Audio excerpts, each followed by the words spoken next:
Welcome back to Chorale Conversations. I'm Yavar Maradi, the box office and marketing manager for the Santa Fe Desert Chorale, and I'm joined again today by David Farwig, baritone in the chorale and the longest serving member. Welcome back, David. Thanks for coming back for another round. It's good to be back, Yavar. Thanks. So I kind of thought for today what we could do was talk about what it's like to be a professional choral singer and how it works scheduling your performing career along with the other things you do. Sure thing.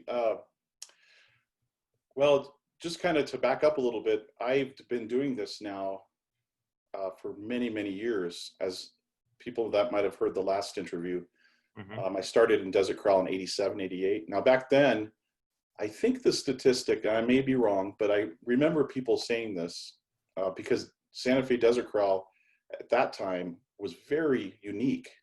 It was one of the few, I think fewer than 50 professional choral ensembles in the country in the 80s.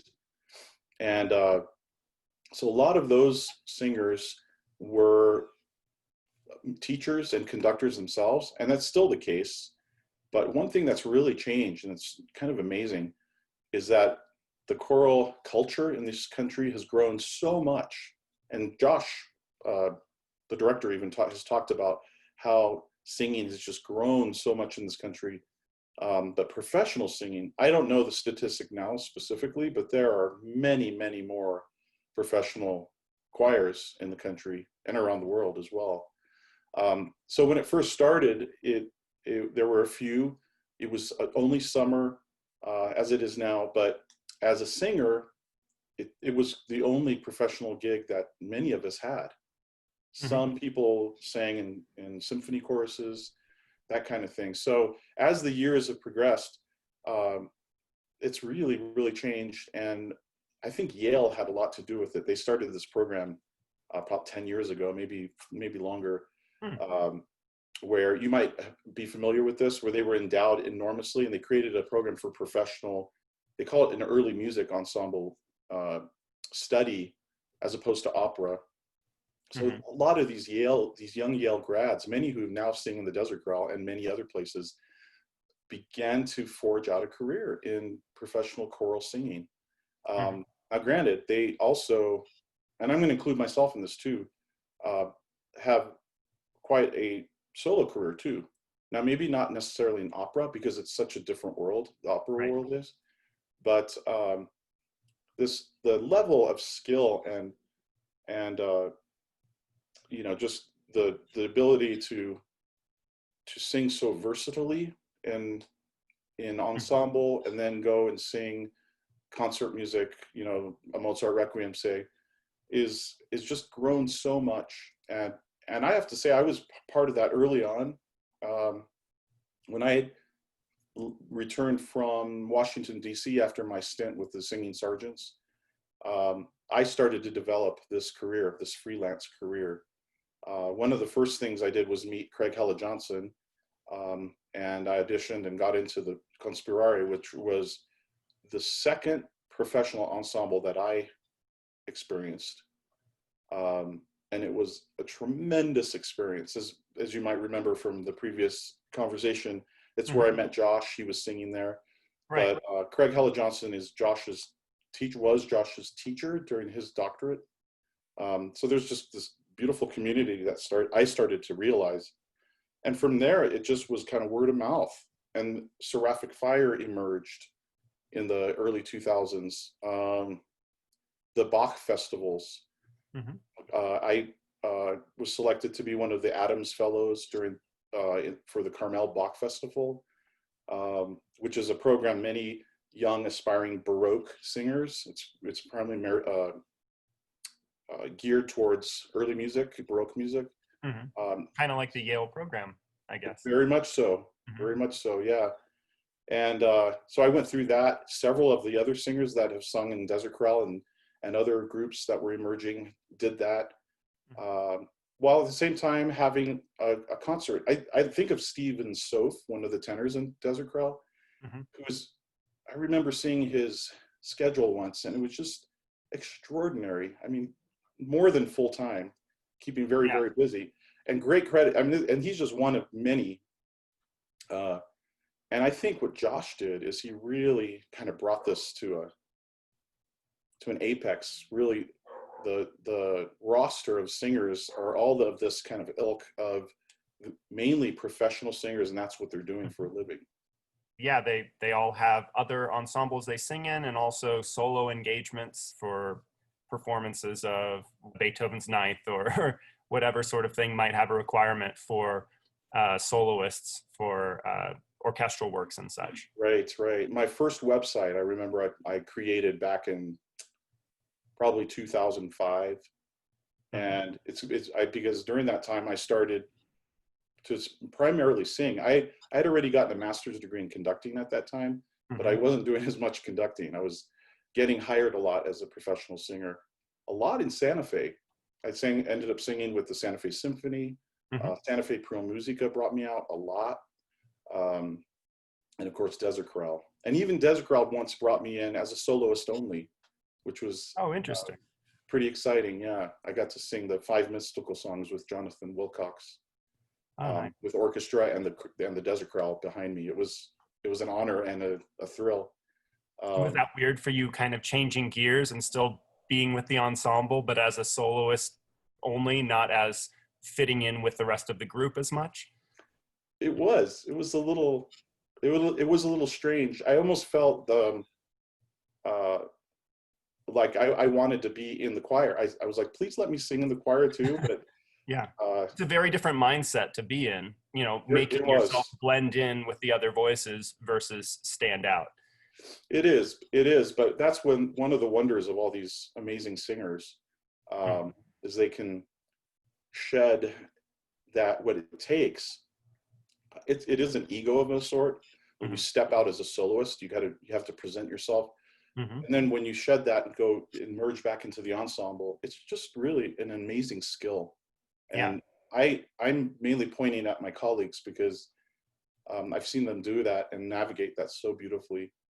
Yeah, I mean, I think that there are so many singers who are really great singers, but don't have the gift of being able to sing in an ensemble very well. And then there are other singers who are especially good at singing in an ensemble, but then when they have to step out into the spotlight, maybe they don't do as well. But I think the Desert Chorale singers have a unique ability to kind of switch between the two on a dime. Like what I've heard in Desert Chorale concerts, somebody will have a huge solo and they'll stand out and be amazing, and then they'll step right back and blend right back with the group again. Right. It's really, really remarkable. It is remarkable. And it attests to the fact of this special kind of training. I think that many of these young singers are going through, again, starting at Yale, but many of these programs like the Carmel Bach Festival, where the impetus is not the big opera career. Now, many have done opera and continue to do opera. There's definitely crossover. There is some crossover. Yeah, not a lot. I heard a statistic, and again, I could be wrong, but I kind of remember reading an article where it said that there are only about 300 full-time only doing opera in the world. That's an astounding number. It's so small. Yeah. It just shows how rarefied and that world is. There might be a huge periphery of people like that are extraordinary singers, then they do crossover. But in general, crossing over in all aspects is kind of necessary, I think, today in our gig economy and being able to make it. Now, speaking of crossover, I think there's a decent amount of versatility that's required even just within the Desert Chorale, because unlike the Carmel Bach Festival or some of these other ensembles, which kind of have a specialization in a certain era or style of music, Josh with the chorale is always about presenting a wide variety every season, sometimes within the same concert. I remember my first season here back in 2018, he did a program called Sure on This Shining Night, and it spanned from early music all the way to modern music. So, it was like a half millennium of music that it had a variety between, and he kind of had this journey. And it wasn't a chronological journey, but Josh creates this journey through all the different pieces, and all of the singers have to switch between these extremely different styles and be expert at each of them. So, while somebody who might be a specialist in early music can be great at that, being able to switch and all of a sudden sing a piece that was composed just this past year is a very different kind of thing. Very much so. And I couldn't have put it better, Yovar. That's very well said. Desert Chorale is like one of the top ensembles, I think, in the world, in the country, definitely. Yeah. And it's because of this approach. It's kind of this unique, it's a generalist choir. I think Josh may have used that word in the past. In the Desert Chorale, you have to be a jack of all trades and a master of all trades. You have to be a specialist in so many different things and sing at an incredibly high level, no matter what era or style of music you're singing in. Right. And what's so wonderful is that the market for this has been there. It's grown, and you're getting an incredible amount of skill coming out of the music schools, much more than I think in the past for this particular kind of ensemble. Mm-hmm. And so Josh has a lot to choose from. I think it's really interesting if you go back. Now, Desert Chorale will always build itself as a professional choir, and if you listen to early recordings, it was always a very high quality.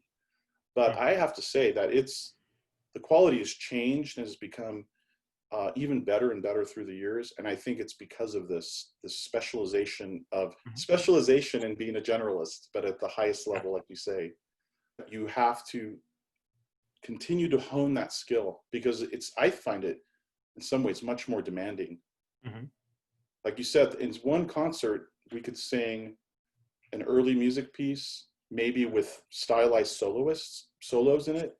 Yeah. And then by the end of the concert, we're doing a big spiritual, and I'll have to sing a big solo as a spiritual. And you've got to have an entirely different feel and style and way of musically thinking. Right. And I'm just so extremely happy how through the last 20 years, how this industry has grown and allowed professional singers of this quality to make a full-time living. Even when I started back in 87, 88, I didn't think that could be possible. Mm-hmm. Except unless you went, say, into the military, one of the military choirs, which I did. And that helped me have a full-time music career, but it was in the military, so it was a little bit different. Yeah, so you have to be kind of creative in what you do to make this career work, in terms of scheduling and singing with other ensembles, but also finding other ways to kind of supplement your income, since it is a situation where there's a season. And then once the season's over, you're not employed by the Desert Chorale anymore. There's so much more you have to fill in with. Right. Yeah, very, very true. I always knew that to be the case, but my first love is singing and ensemble singing. Mm-hmm. So I always knew that I wanted to do conducting, and I did conducting even as an undergrad. When I started music, I immediately got interested in that, right. Especially after my first 2 or 3 seasons in the Desert Chorale. Mm-hmm. I started to realize the impacts and just what a conductor really does, especially at such a high level. You're not just there waving your hands. Yeah. I mean, the bulk of the work comes before the performance in front of an audience. So true. Probably a lot of audiences maybe don't realize that. Probably not. I have friends still saying, "What are you really doing? Just kind of keeping time?" Or yeah. I said, "Well, yeah, that's one part of it." But I mean, in some ways, you're kind of like a coach for a bunch of professional athletes in a way, because the work, the refinement, and all of that stuff comes before the actual act of being a professional in front of people, in front of an audience. I like that. That's a good comparison, definitely. But yeah, I mean, so now I have my church, where I'm a 3/4 time director there. Thank goodness. It's really nice, steady. Mm-hmm. But I also have a large community choir that I direct called the Alpine Chorale, which gives me whole other kind of outlet. It's really wonderful. All volunteer. Mm-hmm. Incredible amount of love, singing love going on there, because these people are just so committed. So yeah, we do piece it together. But there are people, again, like somebody like Esteli Gomez or Stephen Sove. that truly for years made full-time salary living doing this. And and even I did for about 10 years. Now it became kind of difficult because I was traveling about 6 to 7 months out of the year. And that's one of the challenges of this kind of life. Yeah, what's that like traveling so often, all over? When I've been married for 20 years or in a relationship for 20 years, Yeah, that um, must be tough. it's very tough. Yeah. And it was one of the motivations to get my doctorate in conducting and kind of settle down more. And plus I'm getting much older, and it's just harder to do. I love the camaraderie that's created with, I mean, I've known singers for years and years and years, and we see each other in different places. It's wonderful. But after so many years, and Mm-hmm. I think I'm at heart an introvert, which is kind of difficult for this line of work, Mm-hmm. is it can become, quite challenging Mm-hmm. to be away from home so long. Yeah, you definitely have to have that spirit, I think, the little bit of gypsy spirit. I'm going to go out and, find my way. So in closing, what would you say is the most rewarding thing about this kind of life? I think I'm going to share a quick experience, not to make this too long. And I think I'm safe to say that there's a kind of spirit of community in this community of singers, a spirit of, say, togetherness that is kind of unlike almost anything, even in orchestras or things like that. Once I was singing with Chorale, and it was the rehearsal process, and we were doing some early music, motet or something, and I just kind of stopped. I was, in the back row listening, and I thought, this is nothing short of what heaven would be like. There's an incredible sense. Everybody was so focused, but so attuned, and there was a sense of, I care and I trust and I hold you. That experience at such a high level of music making, because then you're hearing the music emerge, Mm-hmm. is why I think we do this. Thanks so much. Well, it was Thank great you. talking with you again, and let's maybe do this again sometime in the future. Thanks, Yavar.